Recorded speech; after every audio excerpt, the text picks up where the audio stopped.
ಎಲ್ರಿಗೂ ನಮಸ್ಕಾರ. ನಾನಿವತ್ತು ಮದ್ದೂರು ವಡೆ ಮಾಡೋದು ತೋರಿಸ್ತಾ ಇದ್ದೀನಿ. ಅದಕ್ಕೆ ಬೇಕಾಗಿರೋ ಇಂಗ್ರೀಡಿಯೆಂಟ್ಸ್ ಜೀರಿಗೆ, ಹುರಿದಿರೋ ಬಿಳಿ ಎಳ್ಳು, ಹಾಗೆ ಕೊತ್ತಂಬರಿ ಕಾಳು ಈ ರೀತಿ ರಫ್ ಆಗಿರಬೇಕು. ಒಂದು 8 ಹಸಿಮೆಣಸಿನ್ಕಾಯಿ, 2 ಈರುಳ್ಳಿ, ತುರಿದಿರೋ ಶುಂಠಿ ಸ್ವಲ್ಪ ಜಾಸ್ತಿ ಇರಬೇಕು. ಇದು ಬ್ರೌನ್ ಶುಗರ್, ಸಕ್ಕರೆ ಕೂಡ ತೊಗೊಳ್ಬೋದು.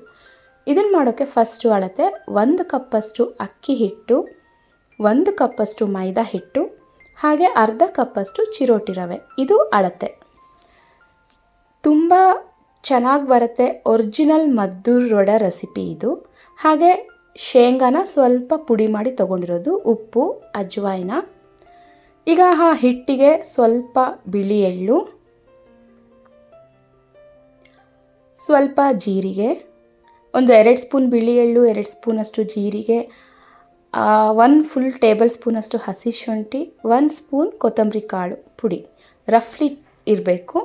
ಹಾಗೆ 1 ಸ್ಪೂನಷ್ಟು ಬ್ರೌನ್ ಶುಗರ್, ರುಚಿಗೆ ತಕ್ಕಷ್ಟು ಉಪ್ಪು. ಬ್ರೌನ್ ಶುಗರ್ ಇಲ್ಲ ಅಂದರೆ ಸಕ್ಕರೆ ಕೂಡ ಹಾಕ್ಬೋದು.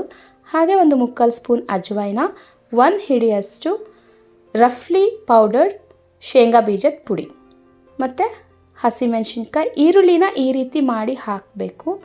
ಆಗ ಅದು ನೀಟಾಗಿ ಅದರದ್ದು ಪದರ ಬಿಟ್ಕೊಂಡಿರುತ್ತೆ. ಒಂದು ಚಿಟಿಗೆ ಅಷ್ಟು ಸೋಡಾ, ಜಾಸ್ತಿ ಸೋಡಾ ಹಾಕಬಾರ್ದು. ಅದ್ರ ಮೇಲೆ ಕರಿಬೇವಿಟ್ಟು, ಅಮ್ಮ ಇದಕ್ಕೆ ಮೇಲೆ ಬಿಸಿ ಎಣ್ಣೆ ಹಾಕ್ತಾ ಇದ್ದಾರೆ. ಇಲ್ಲ ನೀವು ಕರಿಬೇವನ್ನ ಕರೆದು ಹಾಕ್ಬೋದು, ಆದರೆ ಆಗ ಫ್ಲೇವರು ಜಾಸ್ತಿ ಎಣ್ಣೆಯಲ್ಲಿ ಹೋಗಿಬಿಡತ್ತೆ. ಈ ರೀತಿ ಮಾಡೋದ್ರಿಂದ ಕರಿಬೇವಿನ ಫ್ಲೇವರು ನೀಟಾಗಿ ವಡಾಲಿ ಬರುತ್ತೆ. ಹಾಗೆ ತುಂಬ ಕ್ರಿಸ್ಪಿಯಾಗಿರುತ್ತೆ ನೋಡಿ ಕರಿಬೇವು. ಇದೆಲ್ಲದನ್ನು ಮೊದಲು ನೀರು ಹಾಕ್ತೀನಿ ಚೆನ್ನಾಗಿ ಮಿಕ್ಸ್ ಮಾಡ್ಕೊಳ್ಬೇಕು. ಅಮ್ಮ ಯೂಸ್ ಮಾಡಿದ ಈ ಟೆಕ್ನಿಕ್ ತುಂಬ ಸ್ಪೆಷಲ್ ಮತ್ತು ಚೆನ್ನಾಗಿ ಅನಿಸ್ತು. ಯಾಕೆಂದರೆ ಕರಿಬೇವನ್ನ ಇಟ್ಟು ಅದ್ರ ಮೇಲೆ ಎಣ್ಣೆ ಹಾಕಿದಾಗ ಅದರಲ್ಲಿರೋ ಘಮ ಎಲ್ಲ ನೀಟಾಗಿ ನಾವು ಮಾಡೋ ಅಡುಗೆಯಲ್ಲಿ ಸೇರಿಕೊಳ್ಳುತ್ತೆ.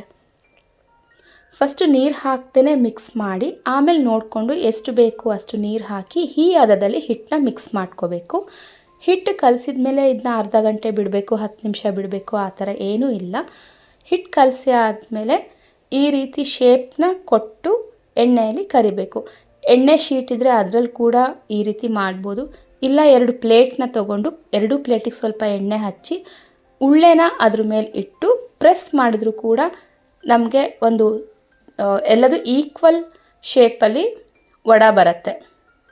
ಇದು ಎಣ್ಣೆ ಚೆನ್ನಾಗಿ ಕಾದ್ಮೇಲೆ ಗೋಲ್ಡನ್ ಬ್ರೌನ್ ಆಗೋ ರೀತಿಯಲ್ಲಿ ಕರೆದ್ರೆ ಗರಿಯಾದ ಕ್ರಿಸ್ಪಿಯಾದ ಒರಿಜಿನಲ್ ಮದ್ದೂರು ವಡೆ ರೆಡಿ ಆಗುತ್ತೆ. ತಿನ್ನೋಕ್ಕೆ ತುಂಬ ಚೆನ್ನಾಗಿರುತ್ತೆ. ಟ್ರೈ ಮಾಡಿ ಹೇಗಿತ್ತು ಅಂತ ತಿಳಿಸಿ. Thank you.